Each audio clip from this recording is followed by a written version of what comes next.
And September 11th changed things for a lot of people. Being a gun guy, I want to hang out with rock star gun folks.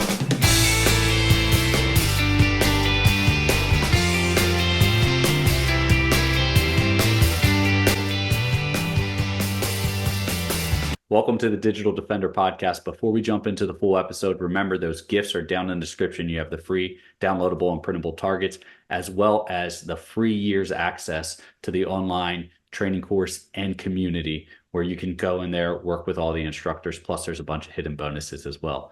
Stay safe, and let's get over to the episode. Welcome back to the podcast. We hope you're doing well today. Today, we have a great guest, Charlie Cook out of Massachusetts. Charlie is the host of Riding Shotgun with Charlie. Charlie, great to have you on, man. Thanks. Thank you, Frank. I'm excited to be here with you. I've been looking forward to this. Oh, me as well. Just like I was telling you earlier. Now, I don't want to steal any of your thunder, and I don't want to mess anything up. So tell everyone a little bit about yourself and how you got to Riding Shotgun with Charlie and all the other things you're doing, because you're really involved in the 2A movement and then just Second Amendment all around. So give us a little bit of background. All right. Well, there's no quick version, but I spent a long time wanting to be a musician. And for the last years, I have been an instrumental music teacher in a bunch of Catholic schools. About 7 or 8 years ago, I got involved in, I was a non-gun guy. I was a gun agnostic, as I like to say.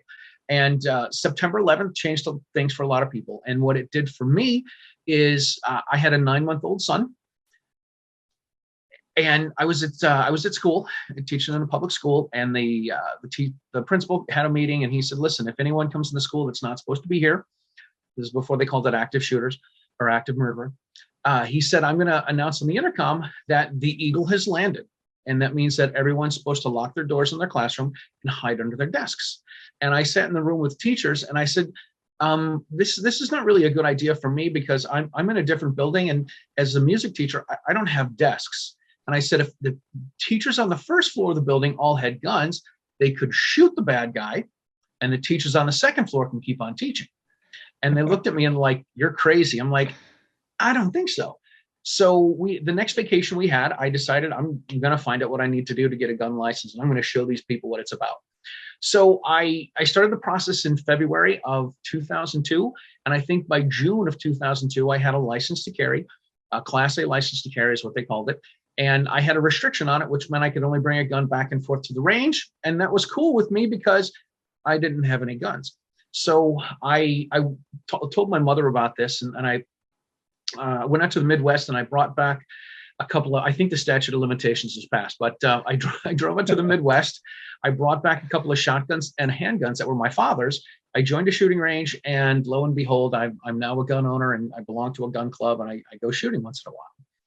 After a couple of years, one of the guys at the Gun Owners Action League, who's the state's pro-gun group, he said, "Hey, listen, you should help us with these firearm safety education days where we go teach people how to shoot." So I started doing that, and after a couple of years of that, he's like, "Why don't you become an instructor?" So I became an instructor, and I had business cards made. And I'm like, I don't know what I need to do to be a business guy and a gun instructor, but I've got business cards and 4 or 5 guns. So I eventually got a job at a shooting school, and that led to me teaching a class of 20 people where everyone paid $100 for a 4-hour class. And I did the math, and I knew what the boss was paying me, and I wanted to go home with $2,000. You know what I mean? So I had a friend of mine say, "Start your own business teaching your own classes." So I got a Facebook page and a website and all that kind of stuff. And I started teaching classes. I eventually joined this thing called Toastmasters. And when I was in Toastmasters, I started, I had to do this manual called Communicating on Video. And in this manual, we had to interview people in a talk show format and be interviewed by someone in a talk show format, and do an editorial video, do a press conference, and make a video. So I did all of this, and I did another, like a sales pitch project, sort of a manual that was talking about selling. And I'm like, well, I'm going to pretend like I have a gun store, and I'm going to build a range, and all this kind of crazy talk. I did the same thing with the videos. I'm like, I can take these skills and maybe I can interview people. And I wanted to be a rock star for a long time. So I would watch Carpool Karaoke with James Corden, and I would see this chubby guy that's English, and he's hanging out with rock stars. And I'm like, I want to hang out with rock stars, but the musician days have done. So being a gun guy, I want to hang out with rock star gun folks. So I'm going to start a show, and I'm going to call it Riding Shotgun with Charlie, and I'm going to drive people around in the gun community. We're going to talk about gun stuff. And they're like, that's crazy. I'm like, okay. So I interviewed a couple local friends, my mentor. I interviewed one of my gun instructor buddies, one of my musician buddies. And then I ended up reaching out to a friend of a friend who lived in Minneapolis, who her husband was robbed at gunpoint. And his story ended up in a book called Lessons from Unarmed America that was written by Mark Walters and Rob Pincus. And I contacted her husband and I said, hey, I'm doing the show. I'm interviewing people. I'd love to have you on the show and talk about your story. And he's like, sure. If you come up this particular weekend, it's the Minnesota State Fair, you can meet Mark Walters. And Mark Walters is from Armed American Radio. So he's like, you could probably have him on the show. I'm like, that would be pretty badass. So I went out to Minneapolis. I filmed a show with Mark. He's like, hey, come sit down, have a cigar. Let's be on the radio. I'm like, okay. The next day he called me up. He's like, hey man, that was really fun. I want to help out with this. I'm like, I don't really know what you mean, but okay. And then 3 days later, he's like, do you want to speak at the Gun Rights Policy Conference in Tampa? I'm like, yes, I do. I would love that. And a month later, I went down to Tampa and I got to meet all these pro-gun folks that I've been following and reading and watching and listening to podcasts. And it's been a great ride. It really has. I get fulfilled from doing my show. It's tiring. It's exhausting. It's a lot of work, but there's a reward for it that I get that certainly money can't buy, but boy, I wish it did. No, I can completely relate to you on that. I mean, for those that don't know how difficult it is to produce content, it's a full-time job, and depending on how much you're putting out there, and you're definitely putting out a lot of content, but you've had such an exceptional path or story I'm looking at. So you come out and I love your word, you're gun agnostic. You're not for guns, you're not against guns, which really, I mean, I think we could say that's a majority of Americans that don't own guns. They're just like, I don't hate them, but I've just never been around them and I have no desire to use them. Until it was 2019 and 11.2 million new gun owners popped up between 2019 and 2021. And the ATF's like, what the heck is going on right now? Yes, something happened. I got to say, I'm sure you found this too. The riots were great for business. Oh, man. It hasn't stopped, and with the new Supreme Court ruling, we're teaching classes up in Maryland right now, left and right. I have another instructor who I collaborate with. He's up in Maryland and he's reaching out. He's like, hey, can you reach out to your contacts in DC? I want to become a DC carry instructor too, because I probably have close to 100 students already asking me if, wow. And I'm like, man, I should have stayed in DC. Geez. Just when you thought you wanted to leave. I know, right? But no, your story it's almost, well, it's not almost, it is. It's inspiring to know. It started with something as simple as you wanted to take steps to improve your personal and public safety. Next thing you know, you're speaking at 2A conferences and helping people really promote their personal safety, whether that be in their own home or while they're out in the streets. And then the big thing comes out is you enjoy it and you enjoy passing that knowledge around, which is obviously all over your face when you're speaking. I do. I love it. I like teaching. There's not there. At one point, I got into archery and I'm like, oh, I could be an archery instructor. I could open up an archery school and I could teach people how to shoot bow and arrow.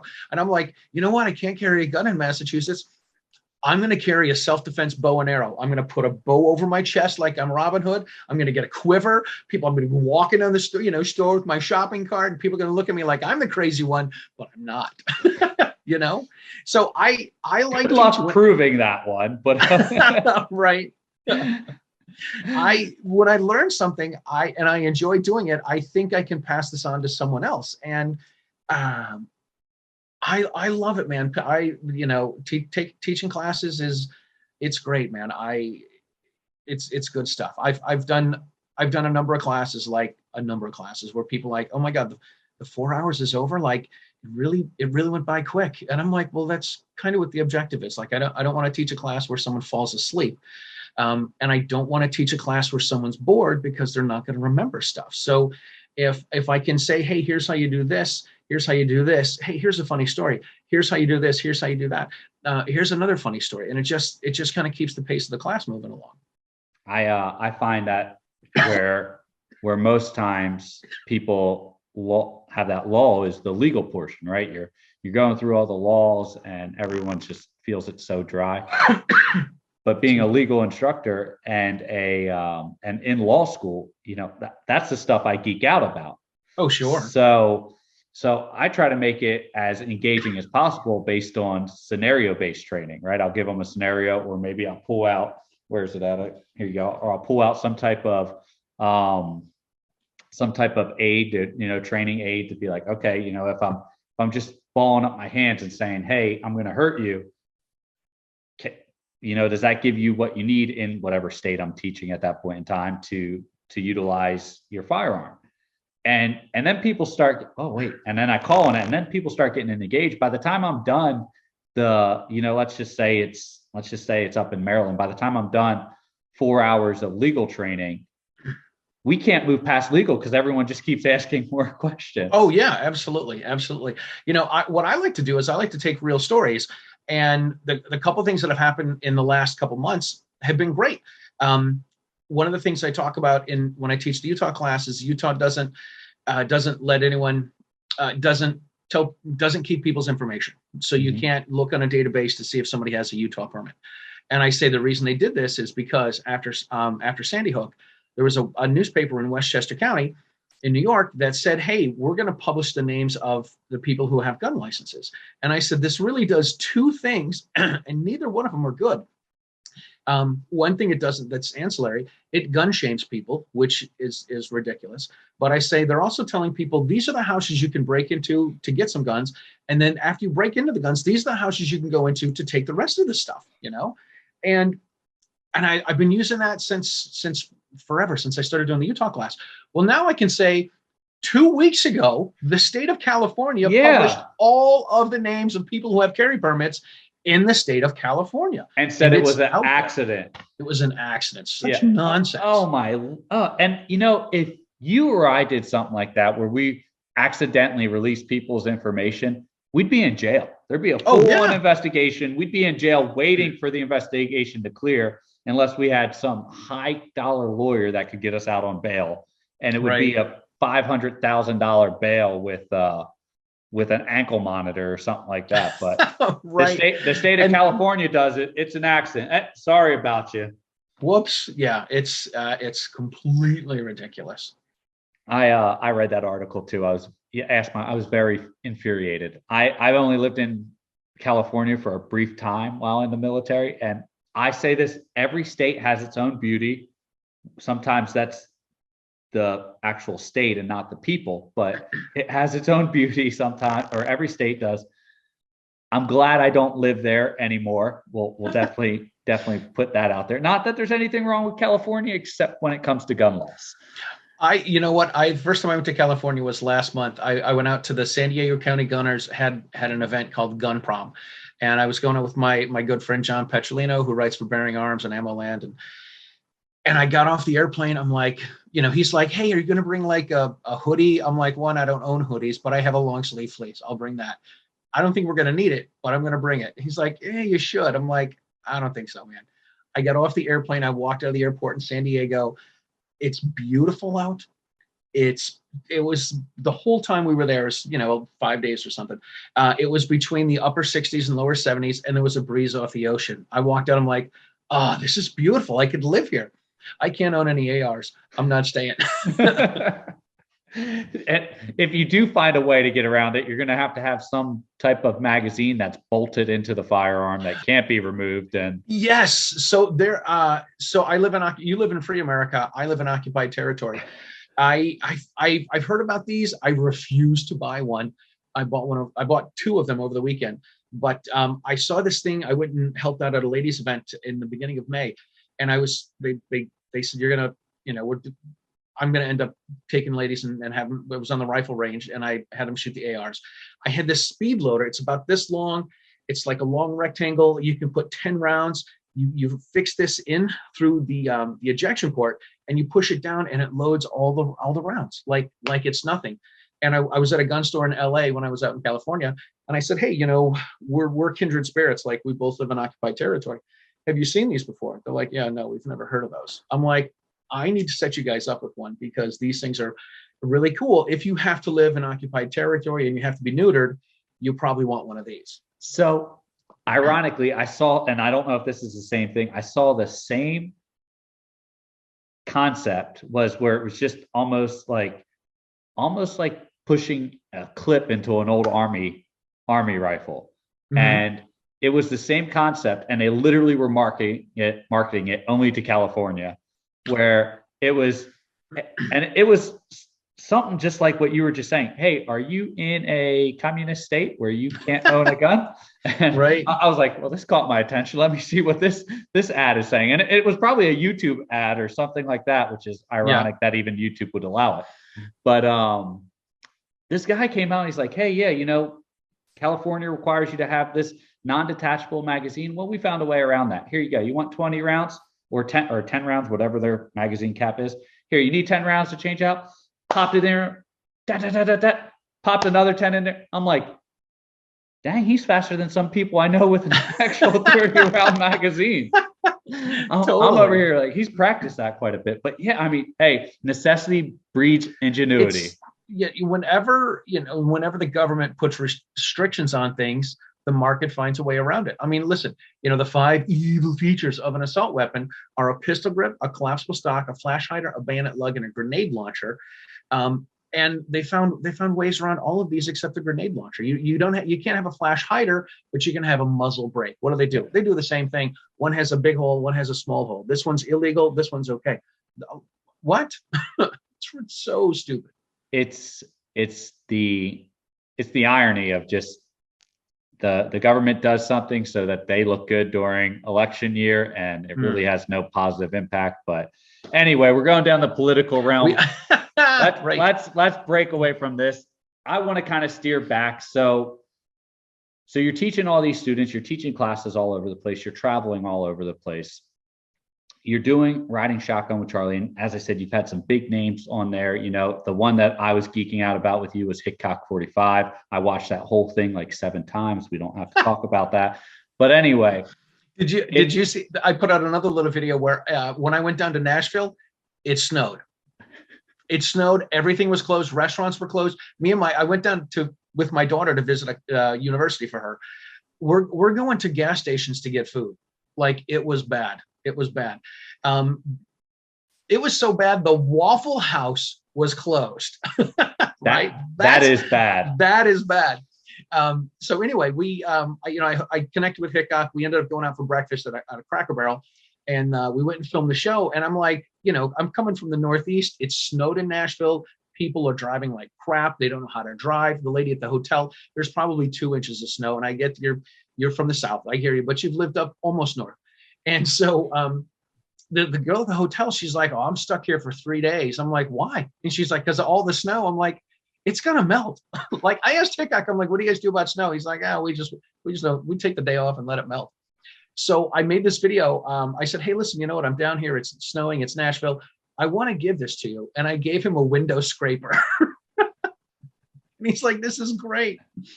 It was pretty fun, man. It's one of those things. And to piggyback on that, I'm driving back from, I think it was somewhere up north. It might have been like New Jersey or Maryland or somewhere. And the way I come down is I shoot across, hit 81, come down that way. Well, that puts you into like Bristol, Tennessee. Well, I came in and it was snowing. And now Tennessee doesn't have state income tax, which 100% translates over to they don't have road maintenance. So right. Now I love Tennessee. I'm literally 20 miles from the state border. I'm in Tennessee all the time. Law school's in Tennessee, but I'm driving through Tennessee the brief little bit. It's snow everywhere, and I have an aluminum body pickup truck, so completely light in the ass end. I mean, it's just horrible. And I'm driving, I literally hit the state line of Tennessee and North Carolina. And North Carolina, it's snowing just as hard as Tennessee, but beautiful, clear roads and everything. Tennessee, they're just like, now I get to the state line, I'm literally following 20 salt trucks and plow trucks Oh my coming gosh. out. Tennessee, I've been driving the last 45 minutes. There's no one on the road. There's no trucks. So I'm 100% correlating no state taxes to no road maintenance with Tennessee right now. So, well, I got to tell you, we pay a ton of money in taxes here in Massachusetts, and our roads suck as well. maybe I'm off on my assessment, but that's what I'm sticking with. I don't know, man. I'll buy it. I'll buy it. It sounds good for $1. So, all right. Circling back again one more time. Right. So you're doing all this training. You're working with these. You got riding shotgun with Charlie. You're making impacts. I mean, you got tens of thousands of views all over your social, just your YouTube channel, not to mention all your other social media outlets. And you're making impacts on people just by going out and discussing firearms with well-known individuals. You're picking their brain and you're putting out good content and good information for anyone at any level of training. Could be someone who just bought their first firearm or someone who's been training, their whole life, been through, say, law enforcement and the military. How's that make you feel when you're making that impact on those people? I love it. I think everyone's got a story, and they're not different, but they're not the same.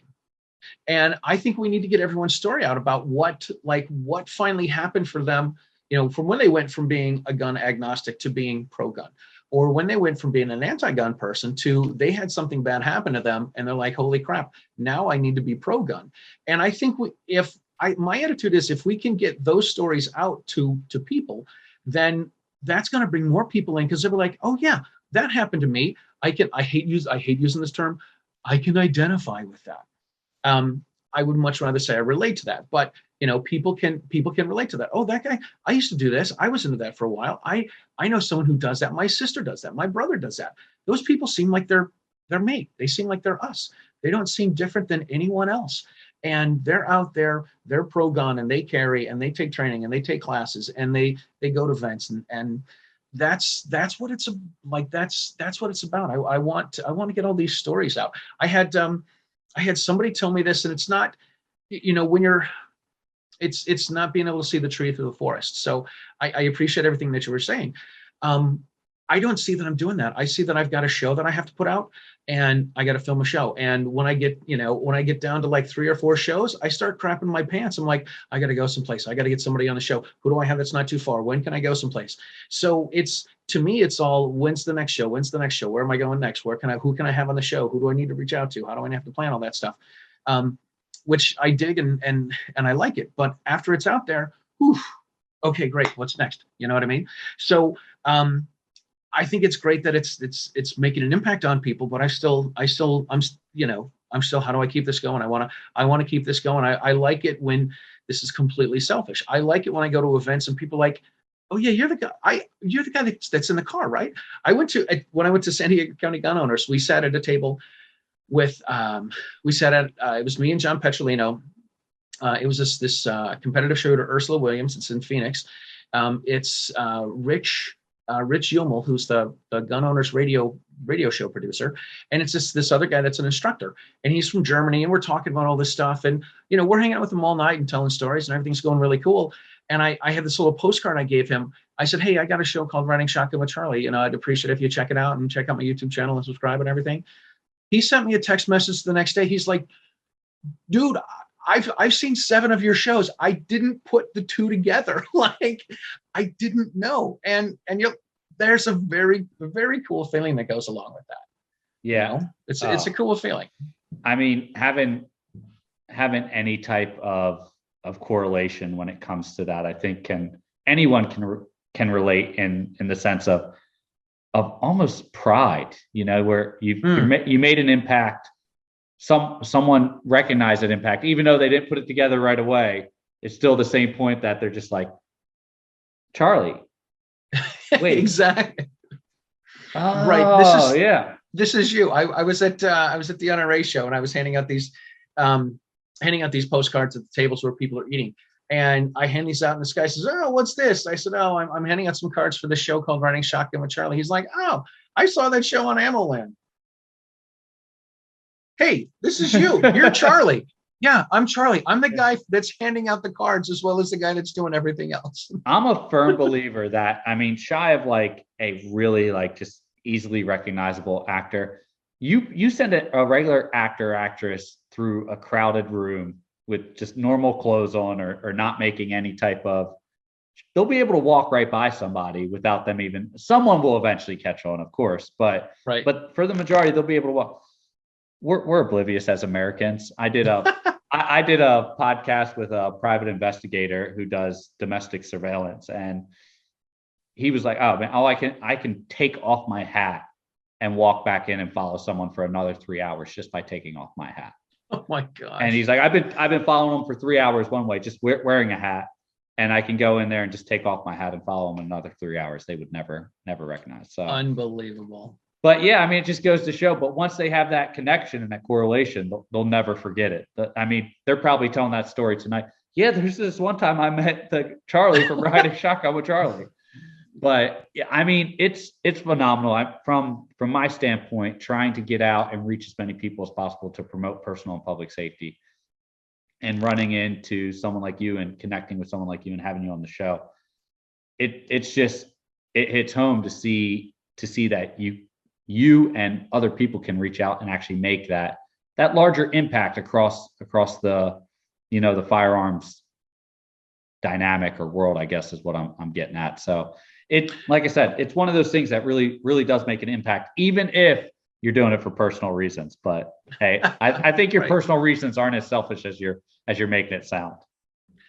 Maybe not. I don't know. I always tell people I love my gig. Like I love it. I like doing the traveling. I all this stuff. It doesn't give me money, but it gives me all this other stuff that money can't buy, and that's what I really appreciate.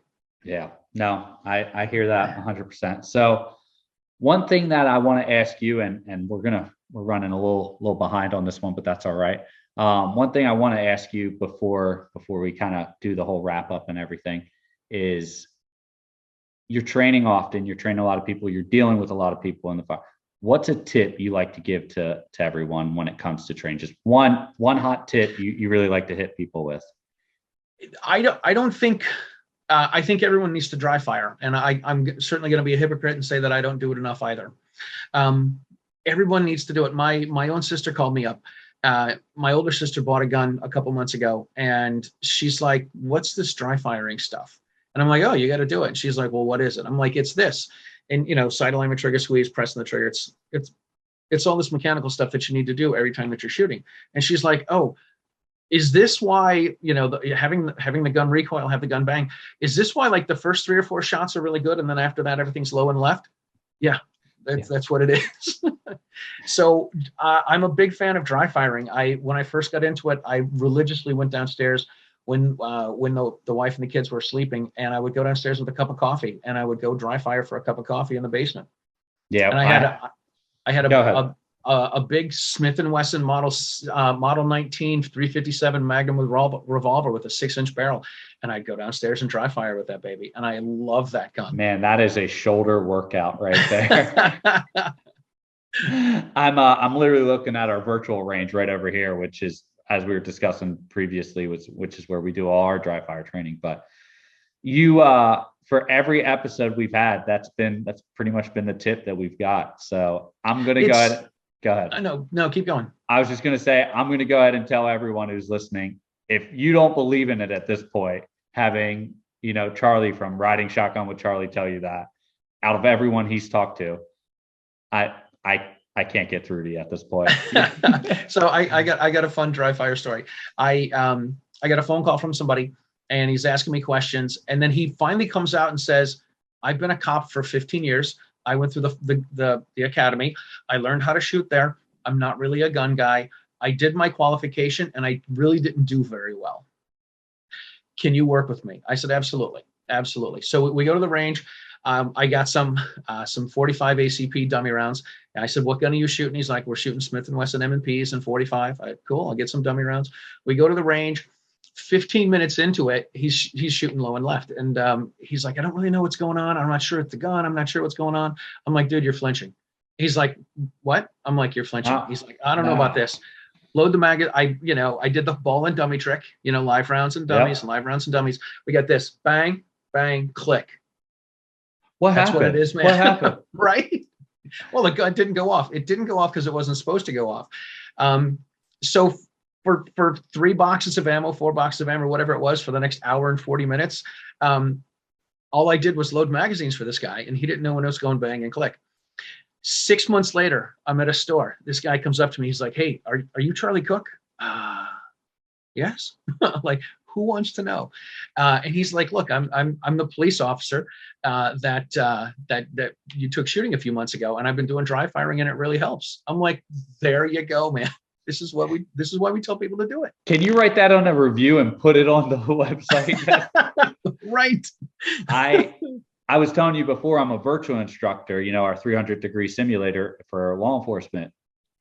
I will say this, and this is not, I love all my brothers and sisters in blues, but the number one reason I would put an officer on suspension is because they failed their pistol qual. And sure. It would happen at least to one officer biannually running. And we weren't a large agency. We were a mid-level agency, about 60 officers, but at least one officer, biannually, I would have to put on suspension because they would fail their pistol qual. Finally, it got to the point where I said, we have this $250,000 machine. I can record you shooting, and I can jam your gun from inside the tower because I can remote jam it. So I'm like, okay. So what I would do is, because that gun is actually, it's real guns converted over to CO2 canisters and lasers. Great concept. I took that and winded up jamming their guns, and I did this to every single person who was shooting low and left, or low and right if they were left-handed, and press, click. And I'm like, you dipped your gun. They're like, no, what happened? The gun broke. I'm like, it didn't broke. I did that. It didn't break. I did that. There we go. Get it together. And then they're like, no. So then I bring them back in the tower, replay it, and I'm like, oh, is that what I'm doing every single time? I'm like, why does it take a video for you guys to believe this stuff? It drives me insane. But it's nuts. And so when my sister bought her gun, I did the good little doobie, and I do this for, my closest friends and my family. When they buy a gun, I buy them dummy rounds, I buy them spare magazines, and I get them a book. And I bought my sister a speed loader as well. But I said, look, welcome to the family, welcome to the gun family. Here's some stuff you're going to need. Here's a book that's going to further your gun education and bring you more into the fold. And I've done this for one sister and probably 3 or 4 friends. And I'm like, look, this is how I express that I care for you. This is important to me. I like this. I think this is cool. I think maybe you'll like it. I think you need to learn how to do all this stuff. And here's some things that are going to be good for you to have. So do this. No, I mean, I'm right there with you on every aspect of what you just said. I should probably steal that and start buying some. But then again, I could also just give them access to some of our training videos as well. So that's even better. Maybe I'll do that and then get them to dummy and laser training routes. So absolutely. My last question for you for the evening is, how to everyone listening out there, how important is training if you're going to be someone who carries a firearm? So we recently had this shooting at the food court at a mall in Indiana.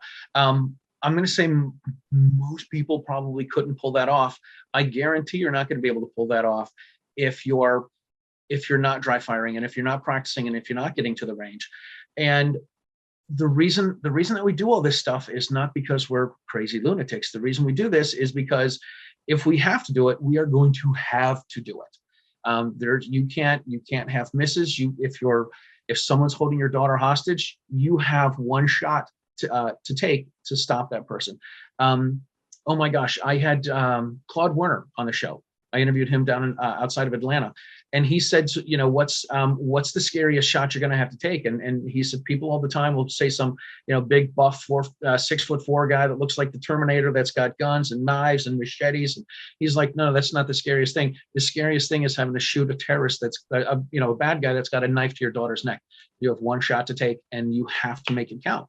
And this is why we practice, and this is why we train, and this is why we get this education, of course, to hope that we don't have to. But if we do, you have to get a 100% on that sort of a shooting drill. Like it's one shot, and either you take it or you could possibly lose a family member. So put some time into training, get some education. Books are free. I mean, I am a big library geek. I wish I liked reading more than I like buying, or liked reading books more than I like buying books.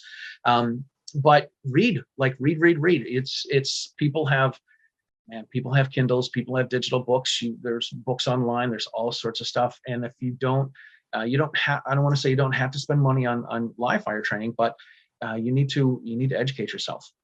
Yeah. No, I mean, I think that's probably the most valuable thing that anyone can learn from any instructor is, hey, training matters. I just ran through the Mantis Laser Academy pistol course today, and that is 100-round course, or just shy of 100-round course. And I shot a 97 percentile, which means I need to improve 3%. Absolutely. And I think you find any instructor out there looks at that and smiles. And any good instructor looks at that and smiles, says, "Oh, there's room for improvement." So absolutely. So, but listen, Charlie, thank you for coming on. Before I let you go, where can everyone find you? Where can they look you up? And what's a couple things you got coming up that people can look forward to?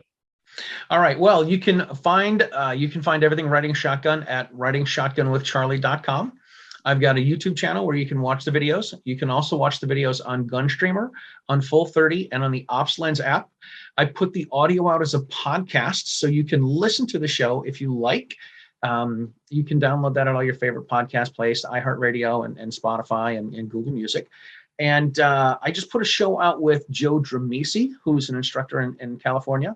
I interviewed Evan Knappen, who's he's a gun attorney out of New Jersey, but he practices up in New Jersey and in New Hampshire. And I got to interview him up in Concord, New Hampshire, and he was a lot of fun.